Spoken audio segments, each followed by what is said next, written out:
forward and talk about some Taoist Can representation you about repeat? that. First of all, I'm going to tell you about this picture, because I think this is one.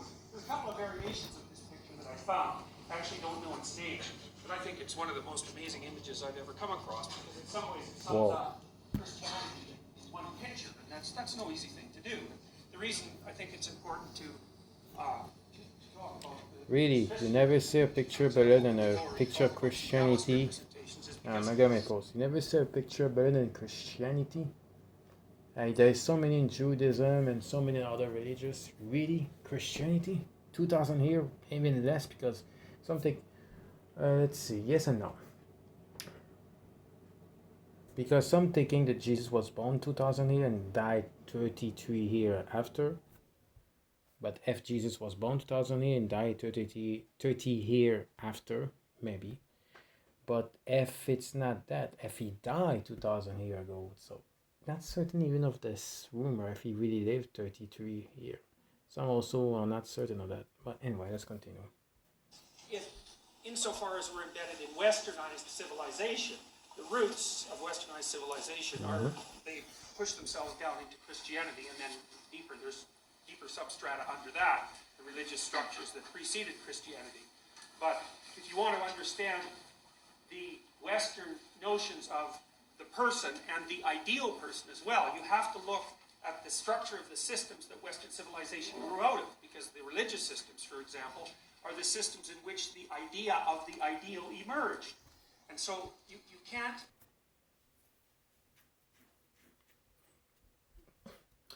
But maybe it's not the idea of the idea, because an idea doesn't think. The idea make the person think of a new idea. It's not the same. An idea itself is not a constantness. It's an idea.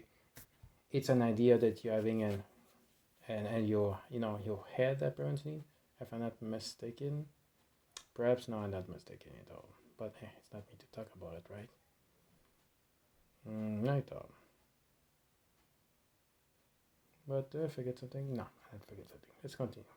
Come to grips with the idea of the ideal, or the idea of mental health, which is an ideal, without understanding the ground out of which these ideas emerge. You can't come to terms with it in any fundamental sense. And the thing is, if you're doing clinical psychology, for example, you have to come to terms with it in a fundamental sense, because a lot of the time when people come and see you, the reason they come and see you is because their sense of life's meaning has been shattered, and they're unable to proceed without the restoration of that meaning. So maybe because they mean help, because they don't know how to cure themselves, make them better, apparently.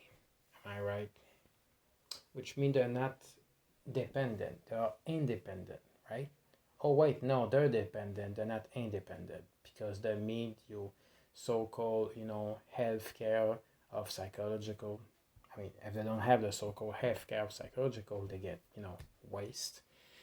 Because they can't even study themselves to find out what's the problem, because they can't study themselves because they don't know themselves enough to know what is the problem for themselves to correct, to become a better person or a better self of themselves.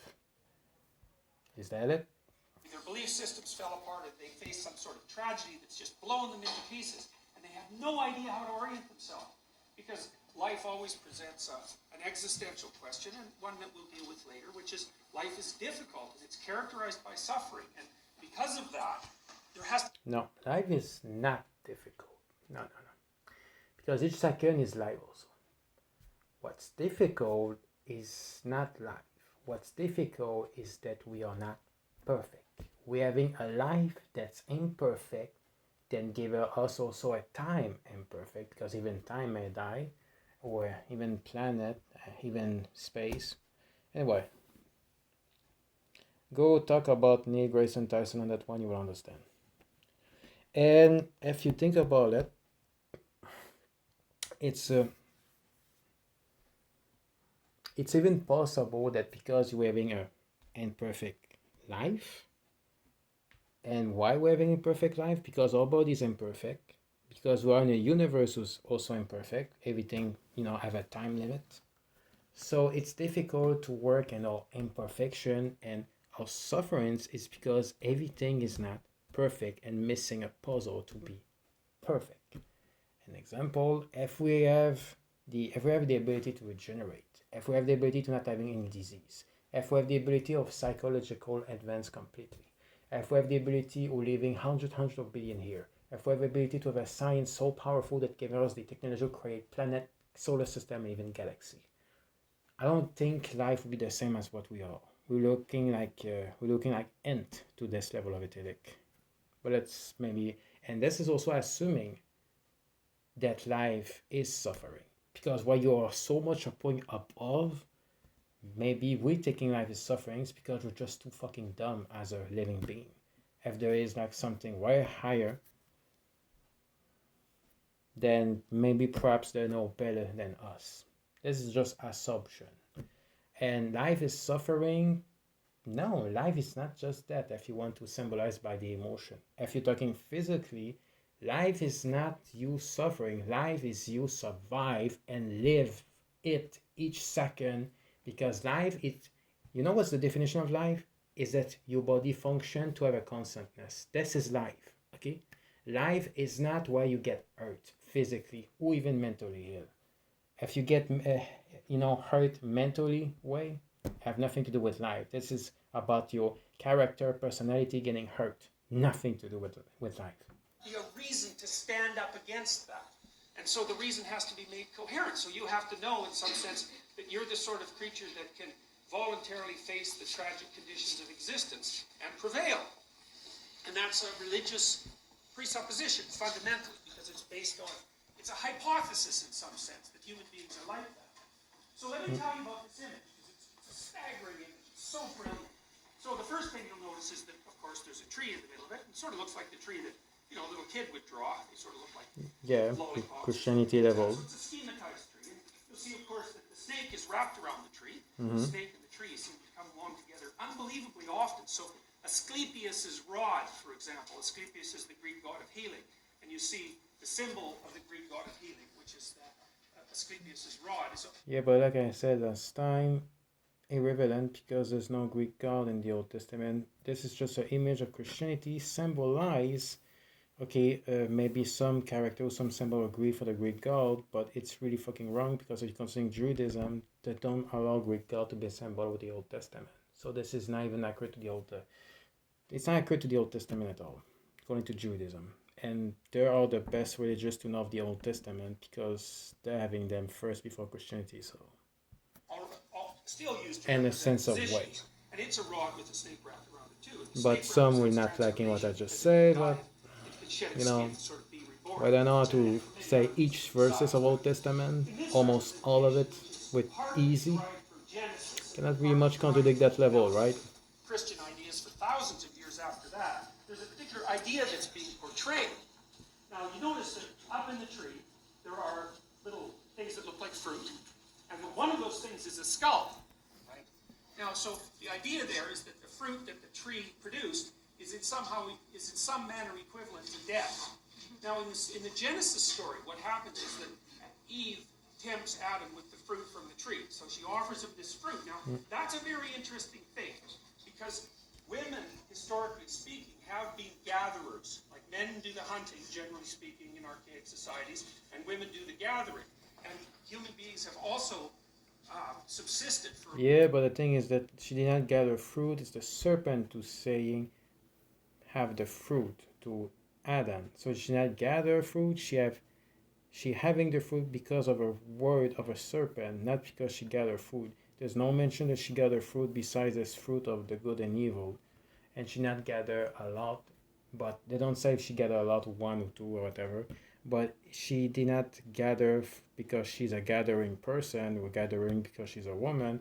No, she having fruit because of serpent. So irrelevant. Large parts of the revolutionary history before we were human beings as frugivores. We ate fruit. And the reason we have color vision, by the way, is so that we can detect ripe fruit. And ripe fruit is also tightly associated with sexuality. So like if you look through the ads in women's magazines, the makeup ads, the associations between ripeness and fruit and, say, women's cheeks and women's lips are always they're much put forward, and yeah. So there's a tight association between sexuality and food, and for a variety of reasons. Yeah, but makeup black doesn't look like a fruit. But So Eve basically tempts Adam, in some sense, into a conscious relationship with her by offering him food. And in the case of the Genesis story, it's ripe fruit. And so it's an enticement. And she also entices him into self-consciousness, which is quite interesting because, number one, women do make men self-conscious. I mean, that's sort of the ultimate truth of the nature of the relationship between men and women. And rejection in particular is something that makes men self-conscious, and they're much more exposed to that than women are in the sort of sexual dance, because women are sort of, on average, quite successful at seeking out sexual encounters, where men are, on average, very unsuccessful at doing the same. We're talking about the serpent and the fruit. Have nothing to do with Eve. How's she gonna attract Adam for sex anyway? So they suffer a lot of rejection. It's a very fundamental form of rejection, right? It's like, well, you're good enough to maybe tolerate being alive and all that, but your genetic material should by no means be allowed to, move itself into the future. It's a really fundamental form of rejection, and the rejection is, well, you don't measure up, and that's certainly the ground of self-consciousness. There's a lot of weird things tangled up together in the Genesis story. So Eve gives Adam the fruit, and what happens is that wakes him up. What the story says is that the scales fall from his eyes, and then the first thing that happens is he realizes he's naked. And that's a very interesting kind of realization, because one of the very common nightmares that people have is that they're naked in front of a crowd. So you might say, Never have this nightmare. in front of a crowd? Well, it means to have your vulnerability exposed to the arbitrary judgment of the cultural mass. It's a nightmare for most people. Human beings are very weird animals. It's because you're too afraid of being humiliated and being nude and be vulnerable, so you dream of it because your subconsciousness having it too much, because your consciousness always think about it, so your subconsciousness having it, and then you dream of it. Nothing to do with that. And anyway, if you don't feel vulnerable, you will probably never have this dream. I never have this dream. And even if I was naked in front of everyone, I'd probably just punch a person in my dream. I don't care. Most animals wander around on four legs, and of course, that means the armored part of their body is what shows, right? Their spine and their ribs along the back, which is pretty tough and hard. But human beings are standing up. So the most vulnerable parts of our body are broadcast straight forward. So when human beings woke up during...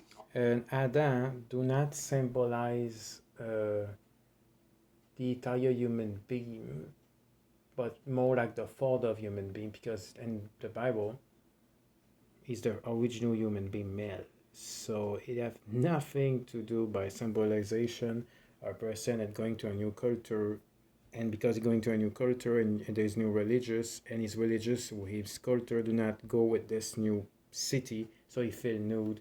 He not feel nude or humiliate. He feel not scared. He feel like he want to be accepted. He feel like hope there is no racist. He's feel racist. He's not necessarily feel like he's nude because he feel humiliated because his religious don't exist in the city, and he may be insulting, or he's feel naked because he have no merit in the city because his religious don't exist there, and all the other religious or all the growing power. No, but some may be true, but most of them is because they're afraid of racists. Our evolutionary, progress towards the kind of... So Adam and Eve symbolized by that is just pure, almost pure BS. Almost. Our naked vulnerability, and that's what the Genesis story is Vulnerability. Relate.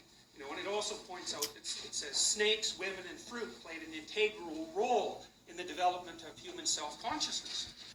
Maybe not. Maybe the serpent is the desire of the sperm, so the woman give the fruit, aka her pussy, so that the man eating of it, fucking her, you mean, and it was before the day that was allowed to fuck, and they have this original sin, and then after they got kids, while you're watching out where they're out of the Garden of Eden, what happening when they're out of the Garden of Eden? They already have kids.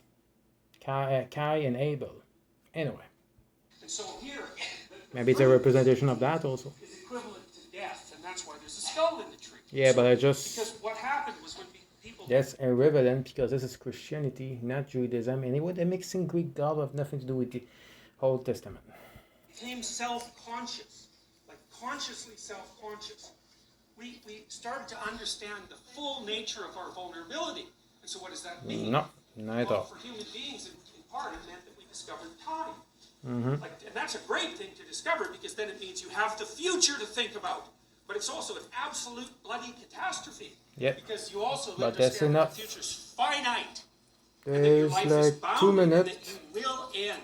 and as far as we'll we stop know, there. human beings are the only creatures that have to contend with that knowledge. I think it's enough. Once you have it, like once you wake up like that, there's no going back to sleep. Like, it's a qualitative transformation in the nature of experience. Maybe 1 minute will be And, over. you know, the Genesis story pushes the idea farther. It says the fact that we've woken up and are aware of our vulnerability is also what makes us fall. Still no proof of it, because it's more a way of a son and a daughter get out of the garden, aka the house, from a father that punished them because they not listened to him, they listened to this asshole neighbor, the serpent, that was in the garden by, you know, anyway.